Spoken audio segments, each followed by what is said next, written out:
নমস্কার, রুষা রন্ধনশালায় আপনাদের সকলকে আরও একবার স্বাগত জানাই। আজ আমি শেয়ার করব রেস্টুরেন্ট স্টাইল কড়াই পনির কীভাবে খুব সহজেই বাড়িতে খুব কম সময়ের মধ্যে বানিয়ে ফেলা যায়। তো চলুন দেখে নিই কীভাবে বানিয়েছি। প্রথমেই আমি কিছু ভাজা মশলা রেডি করে নেব। কড়াই পনিরে ভাজা মশলাটাই কিন্তু আসল।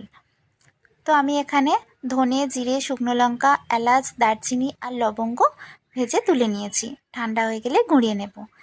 এরপর কড়াইতে আমি 1 চামচ গাওয়া ঘি দিয়েছিলাম। ঘিটা একটু গরম হয়ে গেলে আমি এর মধ্যে পনিরটা হালকা করে ভেজে নেব। পনিরটা খুব বেশি লাল করে ভাজতে গেলে শক্ত হয়ে যায়, খেতে ভালো লাগবে না। তাই হালকা একটু ব্রাউন কালার আসলেই তুলে নেব। এখানে আমি 200 গ্রাম পনির নিয়েছিলাম। এবার পনিরটা ভেজে নেওয়ার পর ওই প্যানের মধ্যেই আমি একটু আদা, রসুন, এখানে আমি 2 ইঞ্চি আদা, 10-12টা রসুনের কোয়া, একটা বড় সাইজের পেঁয়াজ, একটা বড় সাইজের টমেটো হালকা করে ফ্রাই করে নেব। 2-3 মিনিট নাড়াচাড়া করার পর পেঁয়াজ আর টমেটোটা একটু নরম হয়ে আসলে আমরা একটা মিক্সিং জারে এতে তুলে নেব।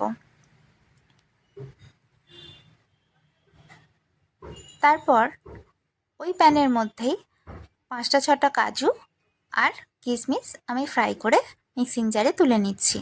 ঠান্ডা হয়ে গেলে ওটা পেস্ট বানিয়ে নেব।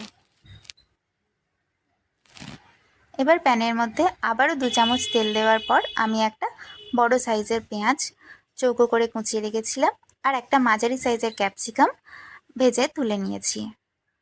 তারপর আবারও প্যানে 2 চামচ তেল দিয়ে আমি ওই পেঁয়াজ আর টমেটোমের পেস্টটা দিয়ে ভালোভাবে নাড়াচাড়া করে নিয়েছি 2-3 মিনিট। এরপর 1 চামচ হলুদ গুঁড়ো আর 1 চামচ কাশ্মীরি লঙ্কার গুঁড়ো কালারের জন্য দিয়ে দিয়েছি।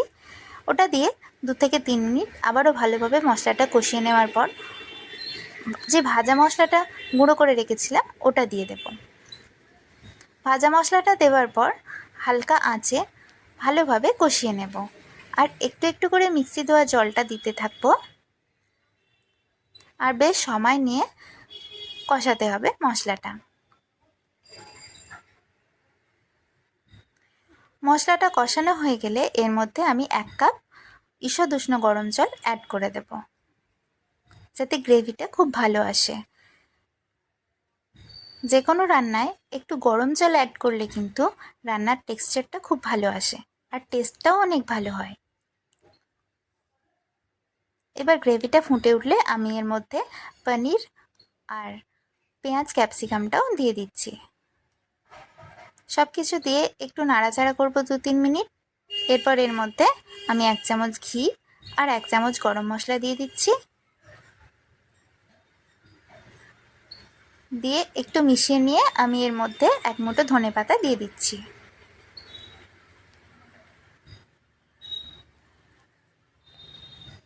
এবার সব কিছু একবার ভালোভাবে মিশিয়ে নিয়ে 2 মিনিটের জন্য ঢাকা দিয়ে রাখবো যাতে রান্নাটা থেকে ভালোভাবে তেল ছেড়ে আসে। 2 মিনিট পর ঢাকনা খুললে দেখতে পাচ্ছেন খুব সুন্দরভাবে রান্না থেকে তেল ছেড়ে দিয়েছে, মানে আমাদের আজকের রান্না একেবারে রেডি। তো খুব সহজেই বাড়িতে কড়াই পনির এইভাবে তৈরি করাই যায়। আপনারা প্লিজ একবার ট্রাই করে দেখবেন, এটা আমার অনুরোধ রইল। আর ভিডিওটা যদি ভালো লেগে থাকে তাহলে একটা লাইক করে দেবেন আর প্লিজ চ্যানেলটা সাবস্ক্রাইব করে যাবেন। আর রান্নাটা কেমন লাগলো অবশ্যই কিন্তু কমেন্টে জানাবেন।